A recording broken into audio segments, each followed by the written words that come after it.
2023년 7월 6일 현대백화점의 공시안건이 주목을 받습니다. 그룹의 지주사 역할을 하는 현대GF홀딩스가 현대백화점 그리고 현대그린푸드를 자회사로 갖기 위해서 주식을 공개적으로 매수한다는 내용이었는데요. 내용보다 더 중요한 게 공개 매수의 목적입니다. 대주주인 정지선 회장 그리고 그 동생인 정교선 부회장 형제가 그룹의 정점에 있는 현대GF홀딩스 지분을 대량으로 취득해서 형제 경영 체제를 구축하기 위해서입니다. 그동안 한국 대기업들이 형제 경영을 한 사례는 의외로 굉장히 드문데요. 현대백화점 그룹은 왜 굳이 형제 경영을 하려는 것인지, 그리고 이것이 각 계열사 주가와 사업에 어떤 영향을 줄지 알아봤습니다.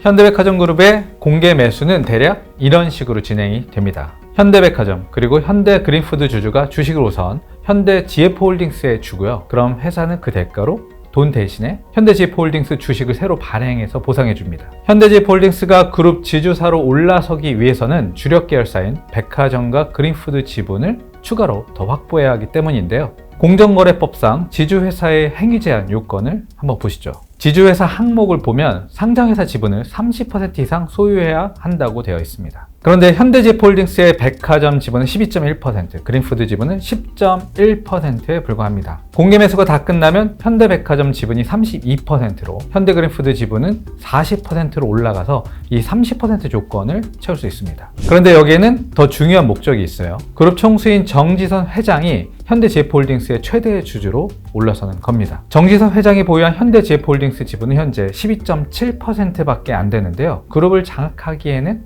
너무 적죠. 그래서 백화점 지분과 그린푸드 지분을 내어놓고 그 대가로 홀딩스 지분을 더 받겠다는 의도입니다. 이렇게만 보면 전형적인 한국 대기업의 지배구조 개편 작업 같아 보이기도 합니다. 지주사 전환이 대체로 이런 식으로 이루어지거든요. 대주주가 사업회사 주식을 주고 지주회사 주식을 받아서 지배력을 높이는 것이죠. 여기서 전형적이지 않은 부분은 두 형제가 나란히 대주주에 오른다는 것인데요. 지주사 지분을 형제가 함께 갖고 경영까지 함께 한 사례는 그동안 찾아보기 힘들었습니다. 롯데의 경영권 분쟁을 다들 기억하실 겁니다. 롯데 창업주 신격호 회장의 두 아들인 신동주 회장 그리고 그 동생 신동빈 회장 간 다툼이 생겼는데요. 몇 년간 싸움 끝에 결국에는 위너 테이크스 올, 승자인 신동빈 회장이 그룹을 통째로 가져갔죠. 현대백화점의 또 다른 경쟁사인 신세계는 일찌감치 갈라치기를 선택했습니다. 정영진 부회장이 이마트를, 동생인 정유경 사장은 신세계백화점을 나눠서 가져갔고요. 멀리 갈 곳도 없이 현대백화점의 모태인 현대그룹도 형제 경영은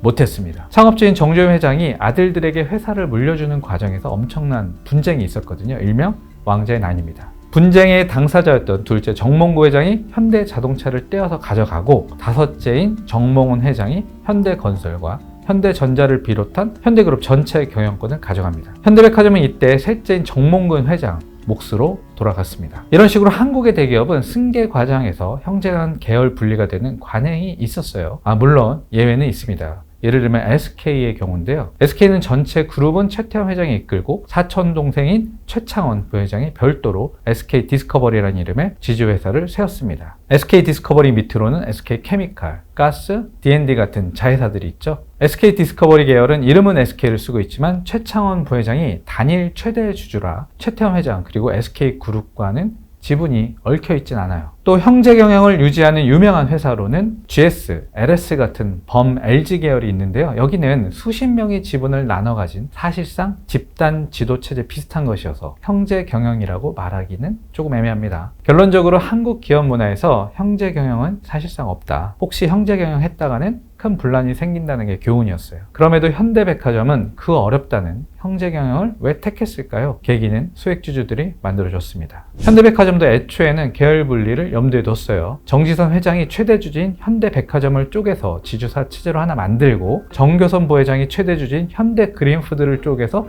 두 번째 지주사 체제를 만드는 것이었습니다. 그럼 정지선 회장은 현대백화점과 아울렛 면세점을 가져가게 되고 정교선 부회장은 현대그린푸드, 현대리바트, 에버다인 같은 비유통 사업들을 가져가는 그림이 나옵니다. 그런데 여기서 반전이 일어납니다. 현대백화점의 쪼개기 작업은 무산되고 현대그린푸드는 성공한 것이었어요. 현대백화점의 인적 분할을 위한 주주총회가 올 2월에 있었는데요. 당시에 소액주주들의 거센 반대에 부닥쳐서 무산되는 일이 있었습니다. 알짜 회사인 한무쇼핑 때문이었어요. 한무쇼핑을 지주사 쪽으로 넣어서 정지선 회장에게 유리하게 분할 구조를 짰다는 게 소액주주들의 주장이었습니다. 한무쇼핑은 현대백화점, 무역센터점, 목동점, 킨텍스점, 충청점 등을 운영하고 있습니다. 이걸 지주사 쪽에 둬서 대주주가 꿀꺽 하려든다는 게 소액주주들의 생각이었어요. 두 개의 지주사 체제를 준비했던 현대백화점 그룹은 졸지에 하나가 날아가고 현대그린푸드 부문의 지주사 현대지앱홀딩스만 갖게 됐습니다. 문제가 된 한무쇼핑을 현대백화점 쪽으로 넣어서 지주사 쪼개기를 한 번 더 할 것인가, 아니면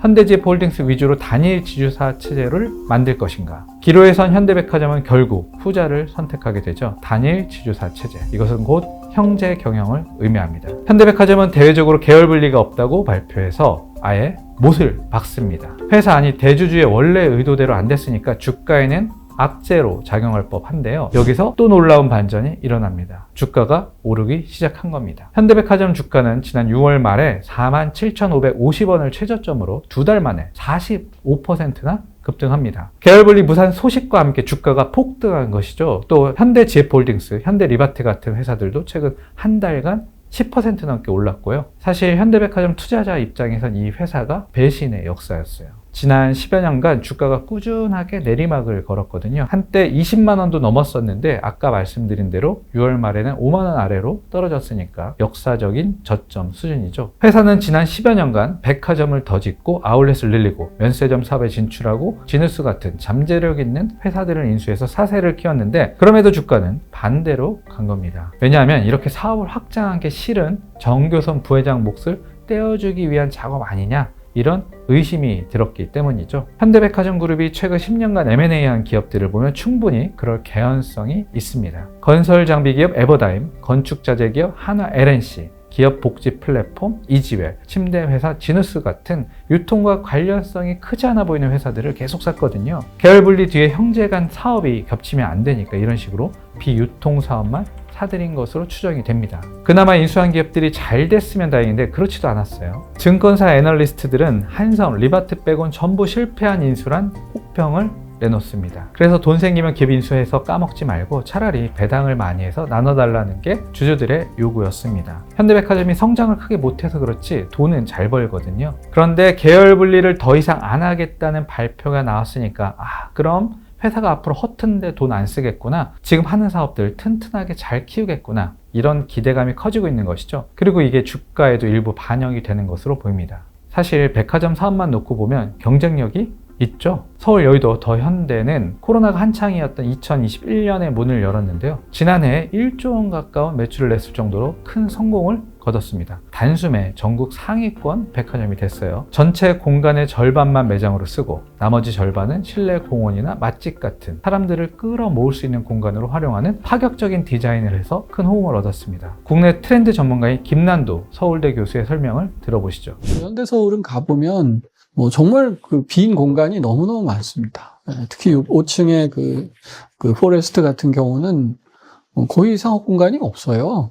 그런 공간이 있음으로써 거기 찾아온 고객들이 자기 페르소나를 찾고 투영할 수 있는 그런 여백을 느낄 수 있다는 거죠. 조만간 루이비통 같은 명품 브랜드가 추가로 들어온다고 하니까요. 매출은 더 빠르게 늘 겁니다. 현대백화점은 더 현대의 성공을 발판 삼아서 앞으로 다른 백화점들도 이 더 현대처럼 바꿔나간다고 해요. 현대백화점의 아픈 손가락에 면세점도 자리를 잡아가고 있습니다. 사실 면세점은 사업 시작한 이후에 단 한 번도 흑자를 낸 적이 없죠. 손실이 많을 땐 분기당 200억 원 이상 했어요. 그러다 올 2분기에 거의 손익분기점, 그러니까 이익은 못 냈지만 손실도 아닌 똔똔 상태까지 왔습니다. 이것만 해도 잘했다는 평가가 나왔죠. 여기에 큰 호재가 날아듭니다. 중국이 한국 단체 관광을 전면 허용한 것인데요. 2017년 사드 보복이 시작된 이후 6년여 만에 처음입니다. 중국인 단체 관광객은 중국의 과거 사드 보복 이전에 면세점의 큰 손으로 통했죠. 중국도 요즘 경제 사정이 어려운 만큼 화장품과 명품을 쓸어 담지는 않겠지만 현대백화점 면세점이 흑자로 돌아설 가능성은 대단히 높다는 게 대체적인 예상입니다. 이전보다 주주들을 챙길 여지도 높아졌어요. 지분 정리는 아직은 진행형이지만 가는 길은 명확합니다. 명확합니다. 정지선 회장과 정교선 부회장이 지주사 지분을 많이 갖고 나머지 계열사들 지분을 계속 정리를 할 겁니다. 그럼 사업하는 자회사들이 번 돈을 지주사로 보내야 하는데요. 그래야 정지선 회장, 정교선 부회장이 유리하니까요. 배당을 내리는 게 가장 상식적이고 현실적입니다. 현대백화점, 현대그린푸드 같은 돈 잘 버는 자회사들의 배당 성향이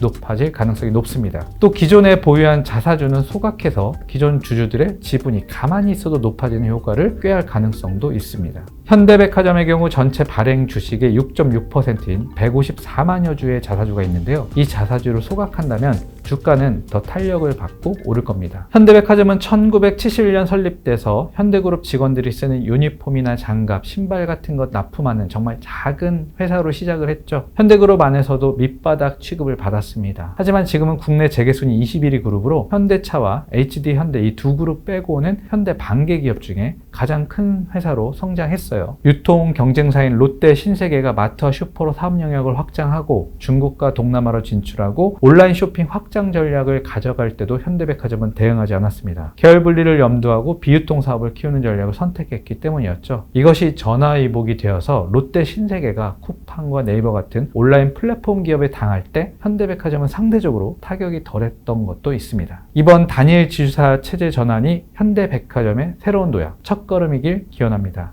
재계 순위에 걸맞은 시장 평가도 이뤄지면 좋겠습니다. 현대백화점 형제 경영 체제를 평화롭게 이어갈지 눈여겨보겠어!